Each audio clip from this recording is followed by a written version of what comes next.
He texted at 2:14 a.m., "Sir, who's the woman in your guest room?" At first, I thought it was another one of Alex's late-night jokes. He had a strange sense of humor, dark, unpredictable, but he wasn't stupid. I typed back, "What woman? I live alone." The reply came seconds later, a photo attached. The image showed my guest room dimly lit by the yellow lamp near the window. Sitting in the old armchair, the one I told my ex-wife to throw out years ago, was a woman. Her head tilted slightly toward the camera, her face half hidden in shadow. Still, even through the blur, something about her felt familiar. "She says she's your ex-wife," Alex wrote. For a moment, everything inside me stopped. Breathing, thought, everything. My phone felt heavier in my hand, like the weight of the message had turned physical. "That's not possible," I typed back with trembling fingers. My ex-wife, Claire, had been buried 5 years ago. I'd stood beside her coffin. I'd seen the soil cover her. I zoomed in on the photo. The world seemed to tilt. The scar beneath her left eye, exactly where she'd been cut the night of our anniversary fight. The same delicate silver necklace, the one I'd bury her with. Everything matched, except for one impossible detail. She was smiling. I didn't sleep that night. I stared at the photo until my phone died, but the image stayed seared behind my eyelids. Claire sitting in that chair, calm and alive. I knew what I had seen 5 years ago. I had watched her body lowered into the ground. I had signed the death certificate myself. Yet somehow she was in my house.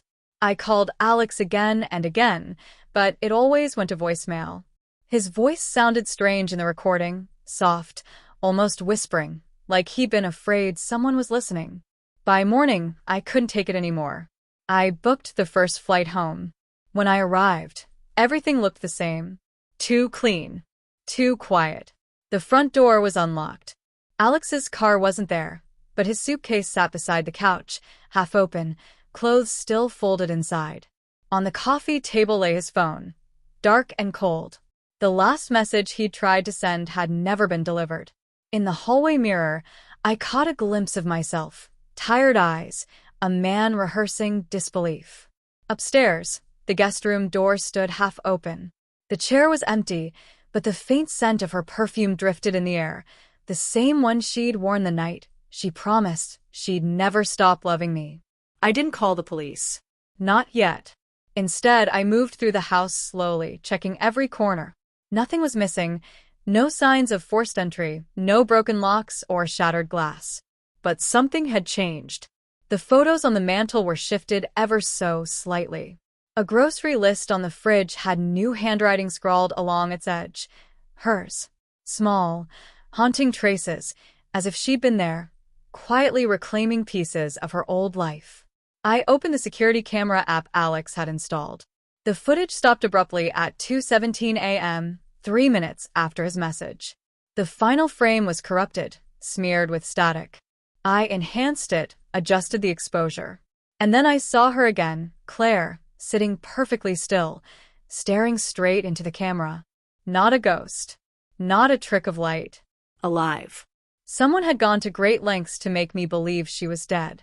I spent the next 2 days retracing everything. Her accident, the hospital records, the cremation papers. Every document led back to the same name, Dr. Hennon, her psychiatrist. I remembered him well, the calm, deliberate way he'd spoken, his hand resting on her shoulder as if he owned her. The way she'd looked at him instead of me. It wasn't death that had taken her. It was deceit. 3 days later, I found her. A small coastal town an hour north, a quiet street with white fences and trimmed gardens. Her house was painted pale blue, curtains drawn, a man's coat hanging on the porch rail. She looked the same when she opened the door. Older, softer around the eyes, but alive. When she saw me, she froze. "You shouldn't be here," she whispered, voice trembling. "I thought you were dead," I said. Her lips quivered. That was the point. She stepped aside, and I saw the traces of another life behind her. 2 coffee mugs, a photo on the shelf that wasn't mine. I didn't move. "Did he help you?" I asked quietly. She looked away. Silence was her answer. I handed her a small envelope. Inside was the photo from my guest room, the one Alex had sent before disappearing. Her eyes filled with tears the moment she saw it. "You weren't supposed to find me," she said. "No," I replied. "I wasn't supposed to be alive to look." Her face went pale. She understood then that I knew about the staged accident, the falsified medical reports, the life insurance transfer to an unlisted account the day after her funeral. "It wasn't supposed to go that far," she whispered, her voice breaking. "But it did." I didn't raise my voice. I didn't accuse her. I just handed her a small USB drive. "Everything's on there," I said. "The footage, the forged papers, the accounts, yours and his." She reached for it, hand trembling, but I pulled it back. "Don't worry," I said. "I left you one gift." Her voice cracked. "What?" "The life you stole." I turned and walked away. Behind me, I heard the faint crash of breaking glass, maybe a sob. I didn't turn around. Back home, I stood once more in the guest room. The chair sat where it always had, facing the window. Morning light slipped through the curtains, soft and colorless. I deleted every message, every number, every reminder of her. The silence that followed felt heavier than grief. She had tried to erase me, but in the end, she erased herself. Some ghosts aren't dead. They're just hiding, waiting for the moment you stop looking. I sat down in the old armchair, the one she'd once claimed as hers. For the first time in years, I took a deep breath. And when I closed my eyes, she was finally gone.